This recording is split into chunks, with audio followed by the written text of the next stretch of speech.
على حب أبي عبد الله الحسين عليه السلام. نوروا قلوبكم ثلاثا بالصلاة على محمد وآل محمد. اللهم صل على محمد وآل محمد. اللهم صل وسلم على محمد وآل محمد. اللهم صل وسلم على محمد. بسم الله الرحمن الرحيم. الحمد لله رب العالمين، ولا حول ولا قوة إلا بالله العلي العظيم. إنا لله وإنا إليه راجعون. صلى الله وسلم عليك يا سيدي ومولاي يا رسول الله، وعلى أهل بيتك الطيبين الطاهرين المعصومين المظلومين. صلى الله وسلم عليك يا سيدي ومولاي يا أبا عبد الله، وعلى الأرواح التي حلت بفنائك. عليك مني سلام الله أبدا ما بقيت وبقي الليل والنهار، ولا جعله الله آخر العهد مني لزيارتكم.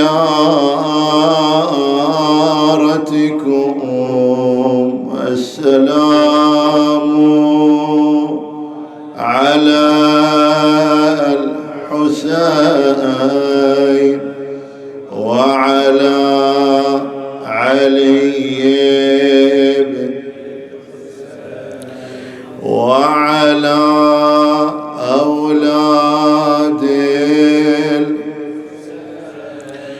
وعلى أصحاب سادتي يا رحمة الله الواسعة وباب نجاة الأمة. يا ليتنا كنا معكم فنفوز والله فوزا عظيما. يا سائلي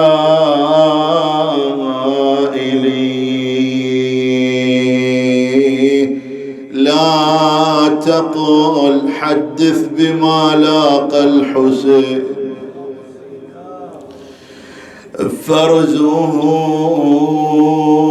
قد هدني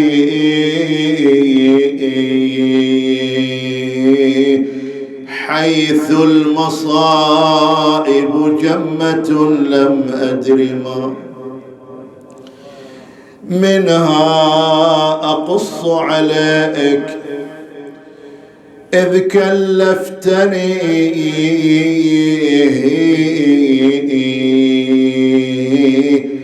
أمصيبة التوديع يوم خروجه إذ قال يا جداه عندك ضمني ضمني ضمني،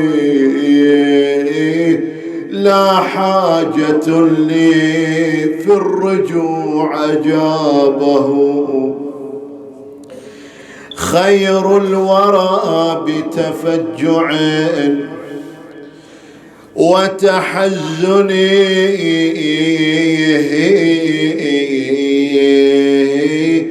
أحسين يا ريحانتي صبرا فذي دار بها كتب البلاء للمؤمنين.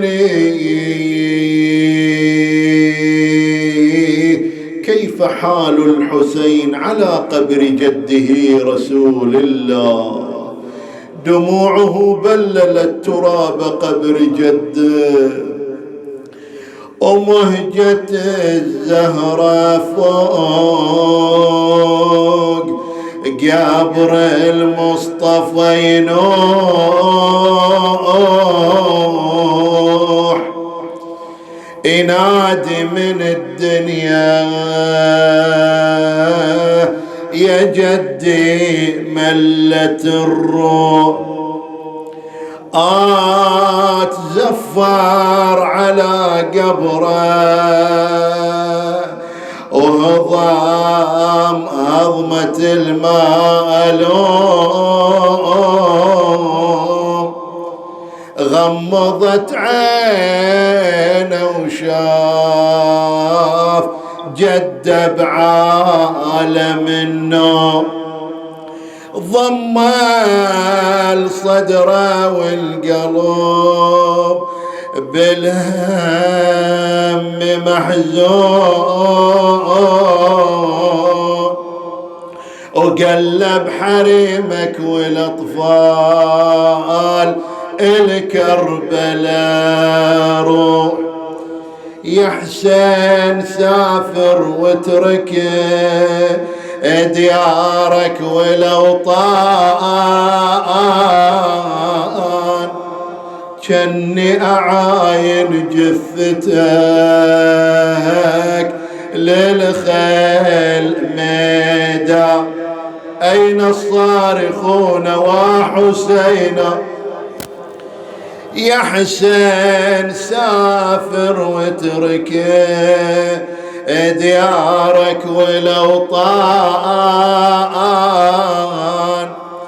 جني اعاين جثتك للخيل ميدان، والراس مثل البدور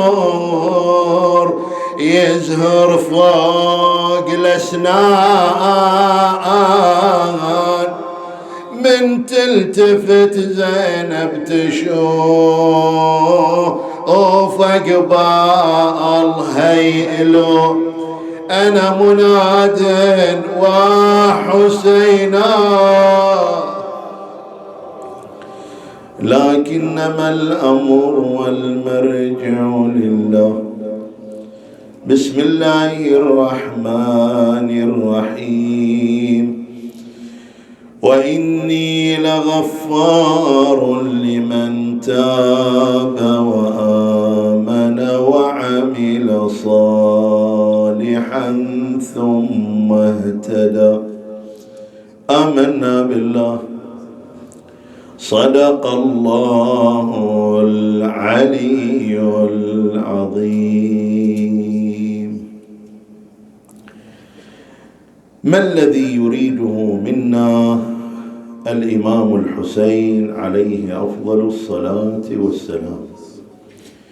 يريد الخير لنا، ويريدنا أن نتبع الأهداف التي خرج من أجل تحقيقها. وأوضح تحديد لهذه الأهداف الكلمات الواردة عن الإمام الحسين عليه أفضل الصلاة والسلام عندما قال عند خروجه: إني لم أخرج أشرا ولا بطرا ولا رياء، وإنما خرجت. هنا يذكر الإمام الحسين عليه أفضل الصلاة والسلام أهداف خروجه وأهداف مسيرته وأهداف حركته ونهضته. يقول: إنما خرجت لطلب الإصلاح في أمة جدي، لكي آمر بالمعروف وأنهى عن المنكر، إذن هذا الهدف الذي من أجله خرج الإمام الحسين عليه أفضل الصلاة والسلام، الإصلاح. ومن ضمن وسائل الإصلاح الأمر بالمعروف والنهي عن المنكر. فمن استطاع أن يقتدي بالإمام الحسين عليه أفضل الصلاة والسلام في هذا الهدف فقد حقق الاتباع الحقيقي للإمام الحسين عليه أفضل الصلاة والسلام. يقول الله عز وجل: وإني لغفار لمن تاب وآمن وعمل صالحا ثم اهتدى.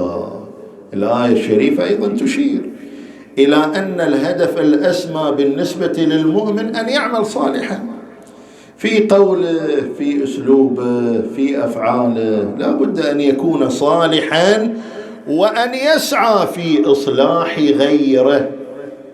لذلك ورد في الرواية عن رسول الله صلى الله عليه وآله: المؤمن قوي يؤثر ولا يتأثر. فالمؤمن الصلاح الموجود عنده يحاول أن يؤثر به في الآخرين، هذا هو المطلوب من المؤمن. وهذه هي المسيرة التي خرج فيها الإمام الحسين عليه أفضل الصلاة والسلام. أراد الإصلاح، أراد التأثير، أراد نشر النور بكلماته الصالحة، بأفعاله الصالحة، وأراد ممن أراد أن يتبعه أيضا أن يسير على نفس النهج. نسأل الله سبحانه وتعالى أن يجعلنا ممن يسير على نهج الإمام الحسين عليه أفضل الصلاة والسلام. ولكن الثمن الذي بذله الإمام الحسين عليه أفضل الصلاة والسلام من أجل الإصلاح، من أجل الأمر بالمعروف والنهي عن المنكر، كان ثمنا باهظا، حيث أن روح ونفس سيد شباب أهل الجنة زهقت من أجل تحقيق هذه الأهداف العظيمة. فلم يكن الإمام الحسين عليه أفضل الصلاة والسلام كأي أحد من الناس، هو الذي تحدث عن مقامه وعن مكانته عندما جاء إلى قبر جده رسول الله صلى الله عليه وآله، عندما أراد الخروج من المدينة إلى مكة ومن ثم إلى كربلاء. لما جاء عند قبر جده رسول الله صلى الله عليه وآله بين مكانته، قال: يا جد، أنا فرخك وابن فرختك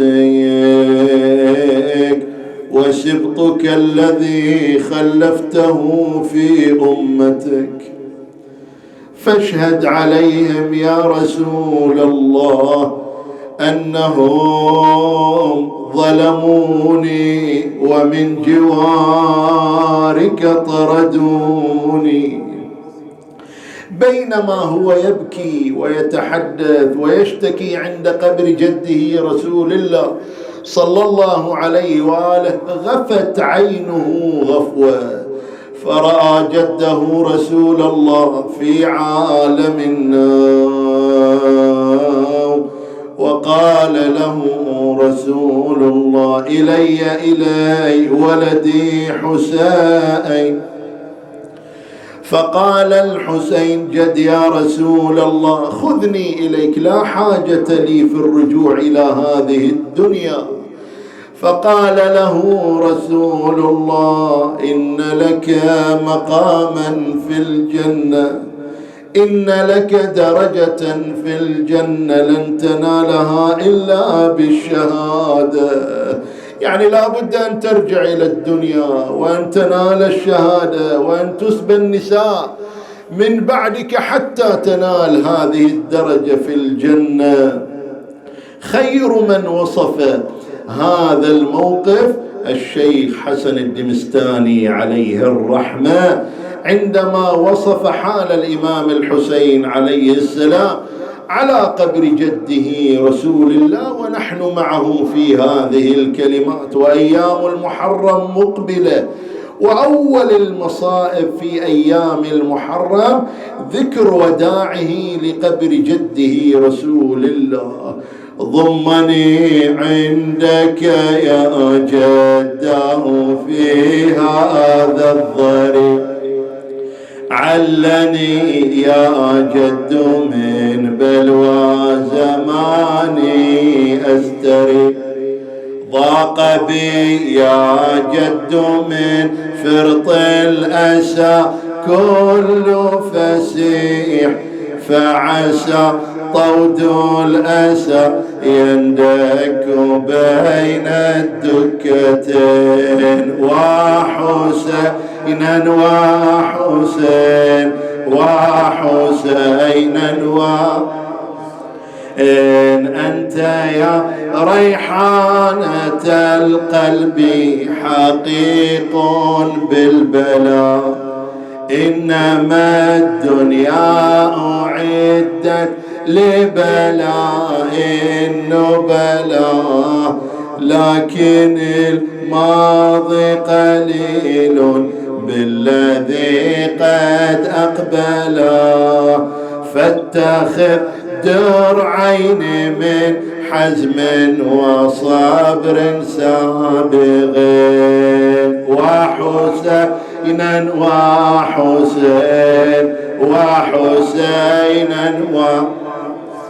بعد رسول الله يذكر المصيبة العظمى: ستذوق الموت ظلما ضاميا في كربلاء، وستبقى في ثراها عافرا منجدلا، وكأني بلئيم الأصل شمر قد علا، صدرك الطاهر بالسيف يحز الودجين، وحسينا وحسين وحسينا وحسين، وكأني بالأيام من بناتي تستغيث،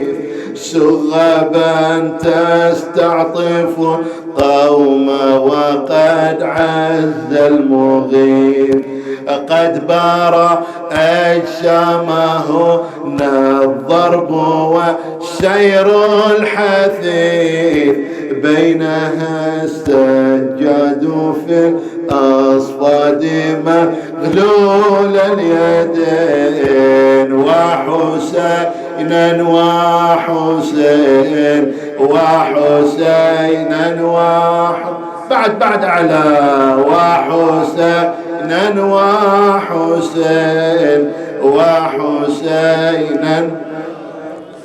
خرج الحسين إلى مكة، فلما وصل إلى مكة في اليوم الثامن أحل الحسين من إحرامه وجعلها عمرة مفردة، ثم أراد الخروج من مكة. استقبله ابن عمه عبد الله ابن جعفر يسأله: لم تخرج من مكة والناس جاءوا يحجون بحجك يا ابن رسول الله؟ وإذا بالحسين يتحدث عن هدفه وعن قصده وعن مناسكه في كربلاء. قلنا لو تشوف شلون هرويل من يناديني شباب،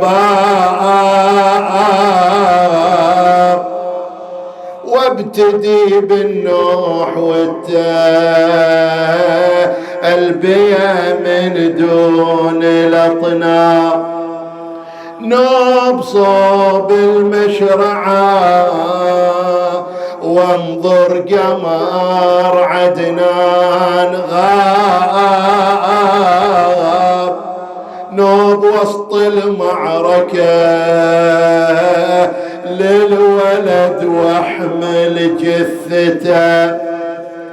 ومتى تنتهي هذه المناسك يا أبا عبد الله؟ وادي حجي غير وادي، والشهر غير الشهر، تنقضي كل هالمناسك يوم عاشور الظهر. أظل مرمي على الثرى ويصعد على صدر الشمار،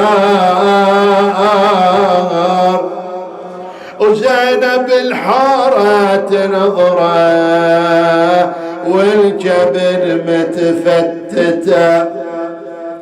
خرج من مكة وصل إلى كربلاء. نختم بهذه الأبيات. عندما وصل الإمام الحسين عليه السلام إلى كربلاء فجاءت تلك الجيوش تريد قتل الحسين، 30,000 من الأعداء يزحفون إلى كربلاء لقتل سيد شباب أهل الجنة.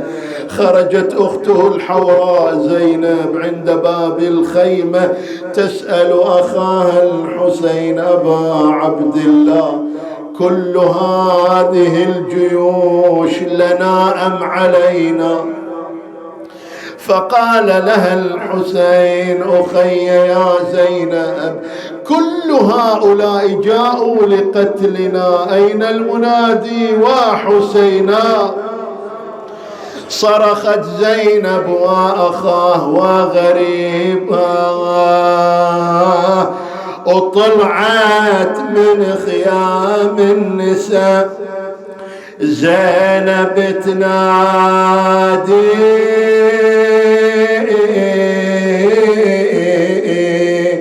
يا حسين هالعسكر ترى ضيق الوادي، وإن كان هاللي خيموا كلهم أعادي، للحرب كلهم يا ضمدنا مستعدين. تبقى منازلنا خلية بالمدينة،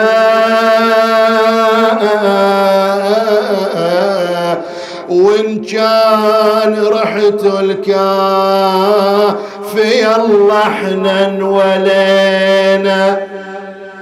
الله يعديك البلا ردها الضعينة، لأرض الوطن يا أبو علي ردها النساوي.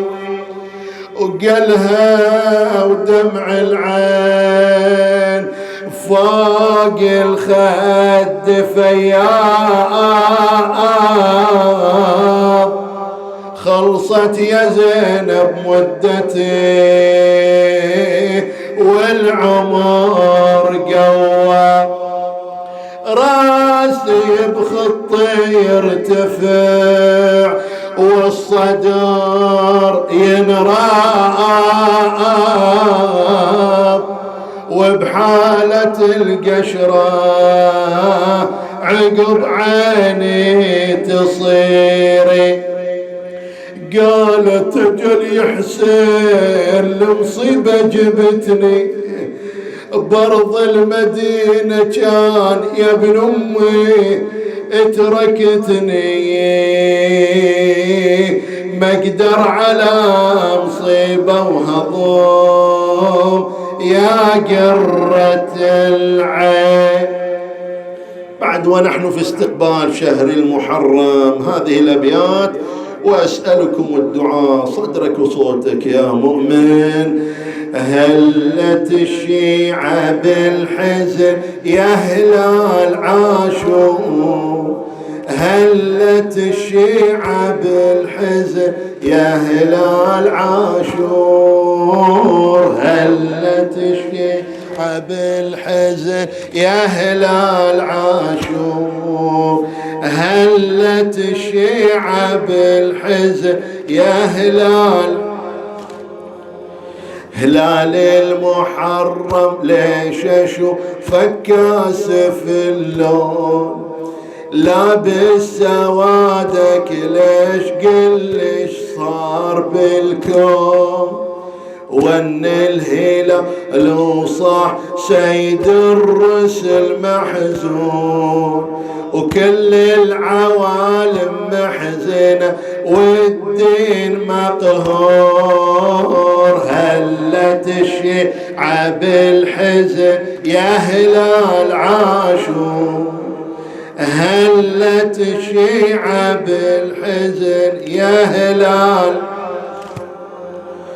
من حين هل الشهر هل بكل الأحزان، وجدد مصاب اللي قضى بالطف لهفان، ناحت عليها ملاكها والإنس والجان، اعلى قتيل اللي قضى بالطف منحور، هلت الشيعة بالحزن يا هلال عاشور، هلت الشيعة بالحزن.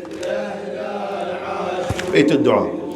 واعظم مصيبة ذوبت مهجة فادي، أهل المدينة سمعوا الزهرة تنادي، عاشور جاني وزاد حزني على أولادي، نصبت مياتم يا خلق في وسط القبور، هلت الشيعة بالحزن يا هلال عاشور، هلت الشيعة بالحزن.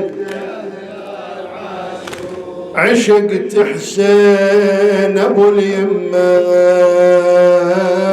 وعشقت أحزان وهمومه، واللي يلوم خلى يلوم غابت عنا معلومة، هو العشق بقانون حتى العاشق تلومه، ألطم ليش ما ألطم على اللي مسلبه هدومه، أنا مناد وحسينا، أمن يجيب المضطر إذا دعاه ويكشف السوء، أمن يجيب المضطر إذا دعاه ويكشف السوء، أمن يجيب المضطر إذا دعاه ويكشف السوء، أمن يجيب المضطر إذا دعاه ويكشف السوء. يا الله يا الله يا الله يا الله يا الله يا الله يا الله يا الله يا الله يا الله، نسألك وندعوك ونتوسل إليك ونقسم عليك بحق ساداتنا الحسين الوجيه وجده وأبيه وأمه وأخيه والتسعة المعصومين من ذريته بني، صل على محمد وآل محمد، عجل فرج المولى، فرج عنا وعن جميع المؤمنين والمؤمنات، شافي جميع المرضى، اقضي جميع الحوائج، لا سيما للمؤسسين والباذلين وللقائمين على هذا البرنامج وللمؤمنين والمؤمنات، على الخصوص من حضر هذا المجلس، نهدي ثواب وأجر الدعاء وهذا المجلس، هذه الأعمال الصالحة نهديها إلى أرواح كل من آية الله الشيخ هلال المؤمن، وإلى روح الشيخ الفاضل المربي الشيخ محمد صادق إشهاب أبو صادق، وإلى روح الشاب مرتضى ومصطفى الصالح. اللهم انفعهم بهذه الأعمال الصالحة يا الله. إلى أرواحهم وأرواح موتى المؤسسين وموتاكم وموتانا وموتى المؤمنين والمؤمنات، والاستجابة الدعاء وقضاء الحوائج وشفاء المرضى وقبول الأعمال. رحم الله من يقرأ سورة الفاتحة يسبقها بالصلوات. اللهم صل وسلم.